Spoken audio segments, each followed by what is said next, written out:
This morning we're looking at the gospel for today from John chapter 20, that good news that Jesus is risen from the dead. We've been going through the gospel of John over these last 10 weeks or so, and today it brings us to this good news about how Jesus is risen from the dead. We see angels welcoming the women, welcoming John and Peter to the tomb.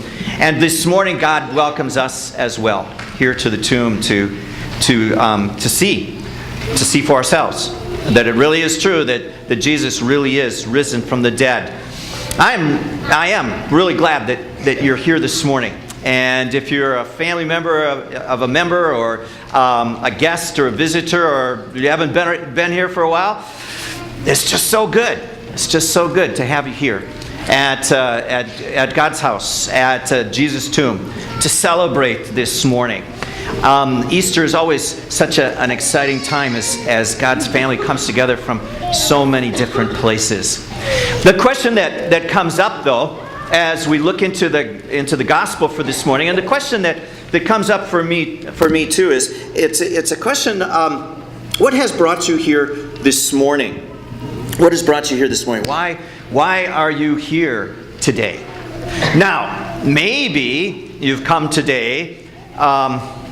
Well, take a deep breath. Take a deep breath in. Maybe you smelled the food downstairs and you came for the breakfast. Yes, and don't miss it. Even now it's being prepared for you, and it's I had some. It's very, very good. But maybe you came for the Easter breakfast. Maybe your mother made you come. You know? I know my mother came today, and one of the reasons I'm here is because my mother's going to be here as well. And maybe you came because Easter has such wonderful music and an encouraging message, and you came for that this morning. Well, I suspect that if we were to go around and ask everybody, why did you come this morning, we'd hear a whole bunch of different reasons for coming. And indeed, we see that in our gospel for today. The people who came to the empty tomb that first Easter morning came looking for different things too. They came for different reasons. The women who came to the tomb that first Easter morning, they came looking for a dead man. They had seen Jesus die. They had come then this morning, early in the morning, to wash his body and to prepare him for a proper burial. Now they had hoped that he was the Messiah 3 days earlier, but unfortunately the Romans killed him. And now they came to the tomb not expecting anything except his dead body, his corpse. And they came out of duty to do for him what the culture, what the tradition said had to be done. Now, millions of people come to church on this day too, because that's what everybody else is doing as well. It's the same thing that we see with the women who came to the tomb. A lot of folks come to church on Easter Sunday, because that's what the culture says. That's what our mothers tell us that we should do. We don't expect to meet anybody here more exciting than a dead Nazarene. But we come anyway. And maybe we'll stop on the way home for brunch. Well, the women discovered when they went to the tomb looking for a dead man, they discovered something much greater than just a dead human being.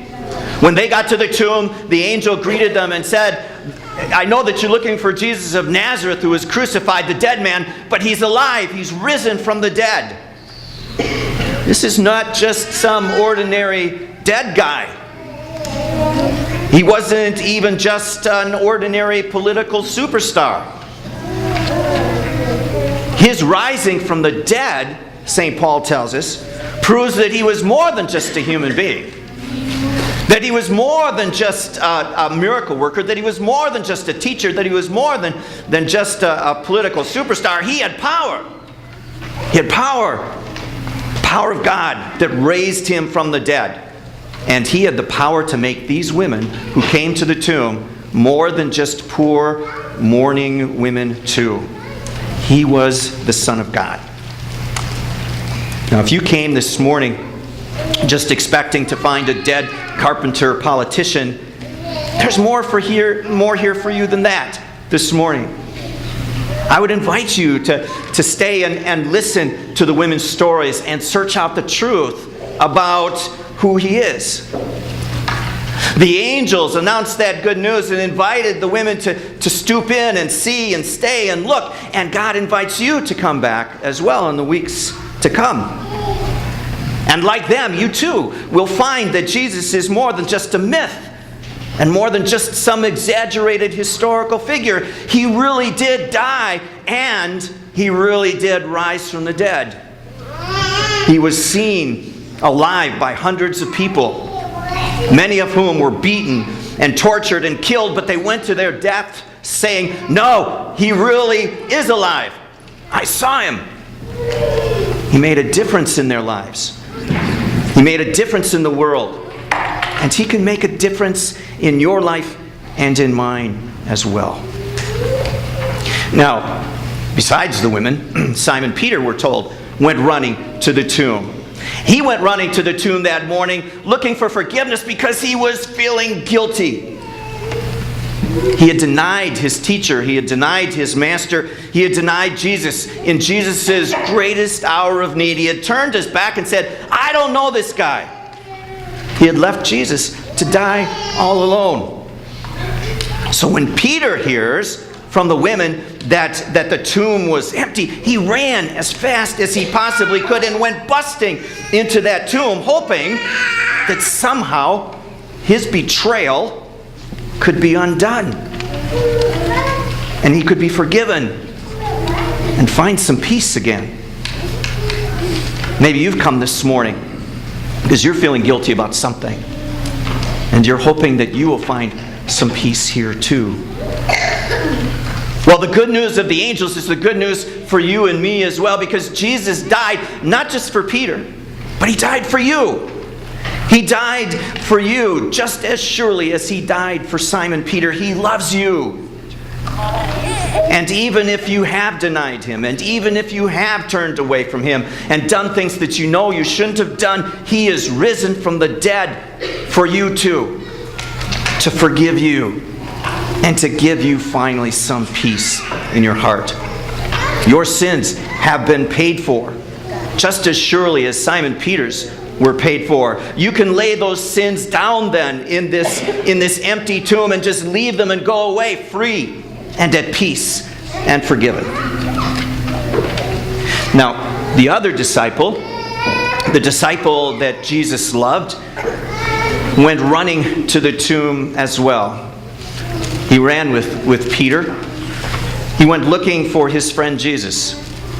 And when he got there, Mary Magdalene was there also. She had come looking for her friend as well. These two had been good friends with the Master. Jesus had befriended John. John was probably the youngest of the apostles. And as the youngest, he would have probably been looked down on. But Jesus reached out to him and befriended him. Mary Magdalene had 7 demons inside of her. And everybody else said, "Oh, this woman is crazy." And they wouldn't have anything to do with her. But Jesus reached out to her. He loved her. He healed her. He cast out those demons, and he invited her to follow and to be his friend as well. Jesus had always been there for these two. He had been their friend. He had cared for them when nobody else in the world would. He had been their teacher. He had taught them. He was their mentor. He had shared his life with them. So when they hear the news that Jesus is risen and the tomb is empty, they go running, hoping that their friend was back and that their relationship with him could really and truly transcend death. They went looking that day for somebody who understood them and who really cared about them. They went looking for somebody that they could count on. Maybe you've come today looking for a friend that you can count on too. Somebody who will love you no matter what you've done.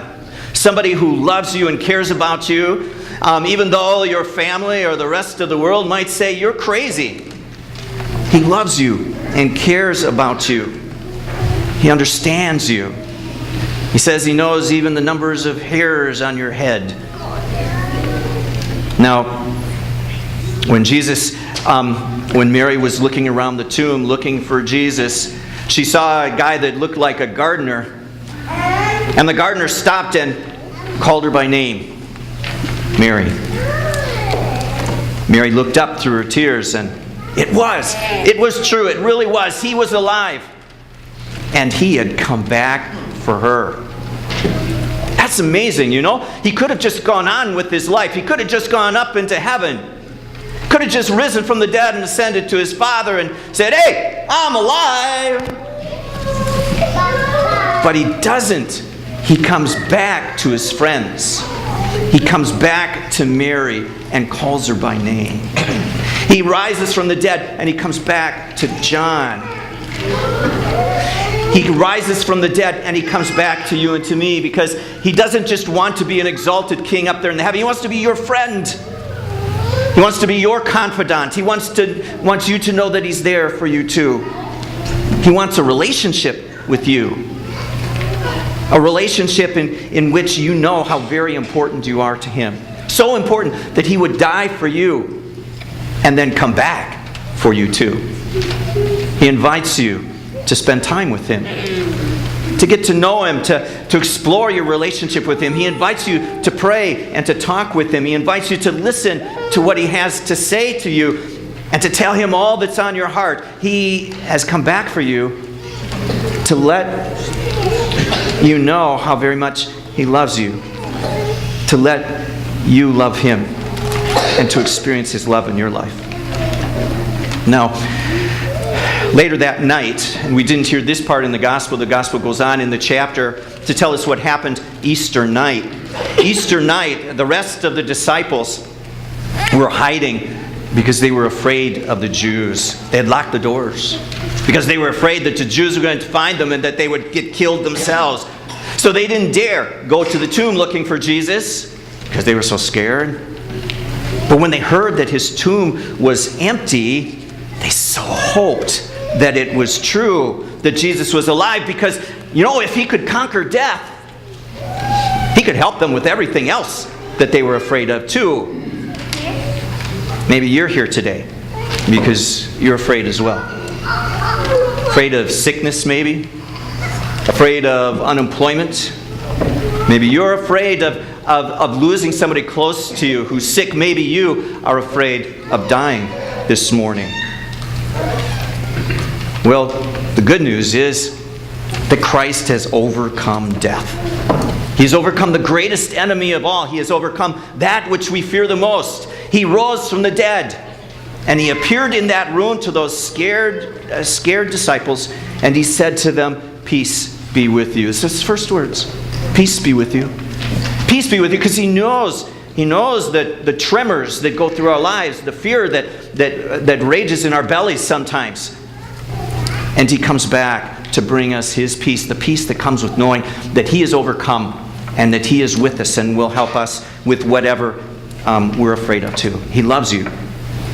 He won't let you starve to death. He'll stay with you in your illness. He'll be with you if that person close to you passes away. He'll take them to heaven, and he'll come back and he'll take you there to be with him too. He has overcome death. And when you and I die, he is there to give us the final victory, to take us home to eternal life. And so he says to you and to me, peace. Peace be with you. Now, there was one last disciple who wasn't there that first Easter night. His name was Thomas. Thomas didn't see Jesus that night. So when the disciples tell him, "Hey, we've seen the Lord, he's risen from the dead," he had a lot of questions. He had a lot of questions. And maybe you've got a lot of questions this morning too. I mean, this all seems so strange. We never see anybody rise from the dead. And yet that's the good news. It all seems so unbelievable. Well, it sounded unbelievable to Thomas too. So Jesus showed up for him the following Sunday night. And he invited Thomas to come and investigate more closely. Look, he said, put your finger in the nail prints. Examine the evidence. Ask your questions. And Jesus was there then to answer them the best he could so that Thomas would be able to understand. And Jesus invites you and me too, with all the questions that we might have this morning. He invites you to come and investigate more fully as well. Don't just write all of this off because it sounds so fantastic, so unbelievable. I mean, 200 years ago, who would have been able to believe that humans would land on the moon or see what was happening on the other side of the globe, as it was happening, or watch colored, talking, moving pictures on an iPad, less than half an inch thick and the size of a piece of paper? Who would have believed? Peace be with you, Jesus says. Peace be with you. Come and see. Put your fingers in the marks. Come back next week, he says. Ask your questions. Don't be afraid. The church is a place where it should be safe to ask the biggest and the most awesome, unbelievable questions of all. It should be a safe place to be able to raise our questions and talk and to listen for the voice of Jesus. And as we do, we find that there are some answers, but we have to be brave enough to ask the questions and humble enough to come back and listen and ask. Well, it's breakfast time. We better get moving here. I'm sorry, that smell, it just gets to me. Breakfast is served, I know that. Well, for whatever reason you came this morning, I really hope that you find what you're looking for today. And even more, I hope that you find Jesus here, and that you will be back next week to get to know him better. He is so much more than just a man. He is so much more than just a myth. He really did rise from the dead. He is a friend who loves you, who gave his life to forgive you, who will be with you and who will help you with whatever it is that makes you afraid, who will give you the courage to ask the hard questions and to really live. So, come back next week. There won't be any breakfast, unfortunately. You can bring your Cheerios if you want. There may be cookies or donuts. We usually have cookies or donuts, so there may be those. But there will definitely be Jesus here, because Christ is risen. He is risen indeed. Hallelujah.